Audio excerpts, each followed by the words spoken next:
My people, my brother.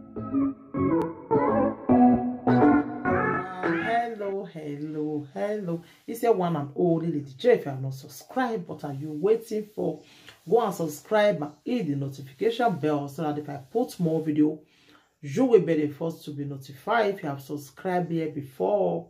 Thank you. God bless you, my people.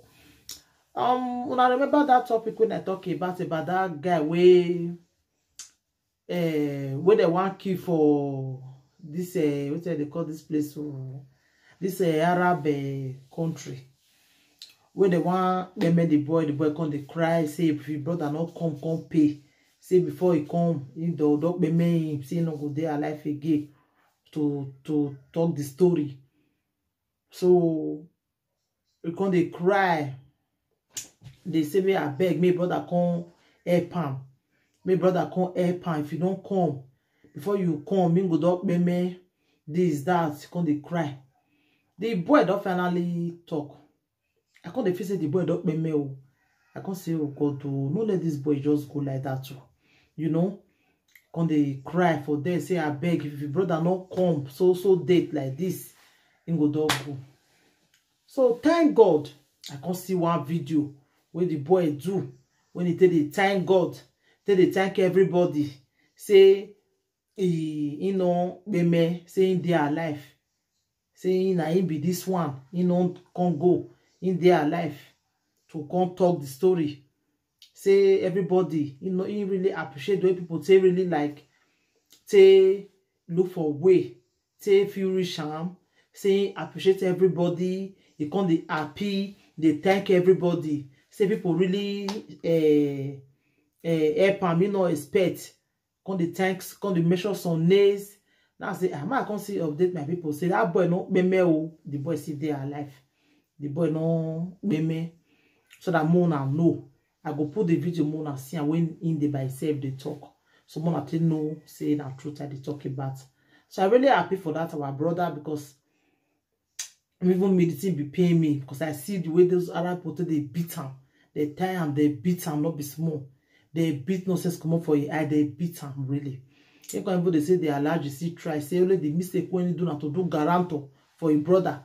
Say your brother they come, now he make they want me marry. So you know go ever make that kind of mistake again, you know. So now say I thank God though.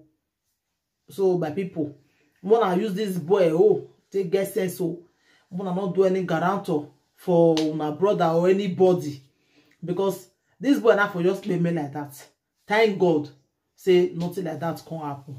Say so now he say make him do video, make it appreciate people when really help him. You know, expect say Nigerians go even get stand up for her like this, you know.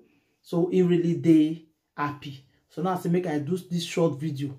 Can't tell you and say the boy not me, the boy see they are alive. So now go see the video when into by itself to talk. So thank you everybody. Take care till I come your way next time again. I remember your one and only Lady J. If you have not subscribed, go and subscribe and hit the notification bell. Thank you and bye. Share this video so that make it go viral, because so many people they feel say the boy don't pay me. So that many people see the video so see say the boy never pay me, say the boy see they alive. Thank Nigeria, you. in Akuku. I sincerely appreciate you people. This shows that you people are God sent to me. I appreciate all of you one by one. This is Ekene Delechuku, Innocent Chima. I am alive by the grace of God. What happened to me that day did not claim my life. I was alive. It's just mistake that I did to come for Andrew as a guarantor. I never knew that it's going to be like this. But my boss, the Alhaji that I come to in his place, he's a good man. Let's face the reality. It's just that he is looking for his money. I cannot blame him. But the truth about it, my people, is that I'm alive. I appreciate all of you. And I hear what you people say, that you people are trying to gather the money. God will bless anybody hear his voice there. This God in heaven will never forget you people.